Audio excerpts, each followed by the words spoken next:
আরজিকর কাণ্ড নিয়ে আমার লেখা আরেকটি কবিতা, তিলোত্তমার বাবার আর্তনাদ। আচ্ছা, সেদিন কি সব থেকে বেশি দোষটা ছিল আমার? আমিও তো তাই চেয়েছিলাম, যা স্বপ্ন থাকে প্রতিটি বাবার। যেদিন প্রথম শুনেছিলাম যে নতুন কেউ আসবে, আমি ধরেই নিয়েছিলাম আমার ঠিক মেয়েই হবে। আধার ঘোচানো উজ্জ্বল ভরে দেখলাম ওর মুখ, ওকে কোলে নিয়ে প্রথম পাই পিতৃত্বের সুখ। বড় হয়ে ও কী হবে তা নিয়ে আমাদের পাগলামি ধরে না আর।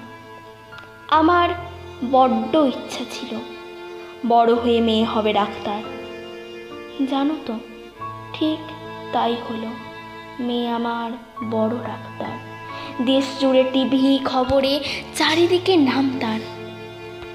সেদিনও ডিউটি করতে হাসি মুখে মেয়ে আমার যাই বাড়ি ছেড়ে। জানতাম না ও যে চলে যাবে অনেক দূরে। আমার মেয়েটাকে ওরা দিল কত কষ্ট, কত যন্ত্রণা। এটা নিশ্চয় আমারই জন্য, আমারই দোষে, তাই না? হঠাৎ করে চারিদিকের আনন্দ হয়ে গেল উধাও। শুধু মেয়ের কাতর অনুরোধ শুনতে পাই, বাঁচাও বাবা বাঁচাও। ও চলে গেল আমাদের ছেড়ে, করে দিয়ে একা। ওর সাথে হলো না আর শেষবারের মতো দেখা। এই নাকি বাংলা, এই নাকি দেশ, জানাই ধিক্কার। এইভাবে কোল খালি হবে আর কত বাবার। চারিদিকে উঠল দেশে প্রতিবাদের ঝড়। জনগণের একটাই দাবি, জাস্টিস ফর আরজিকর।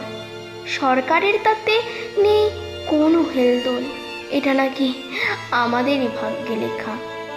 মুখ্যমন্ত্রী ঘোষণা করেন আমার মেয়ের দাম নাকি 10 লক্ষ টাকা।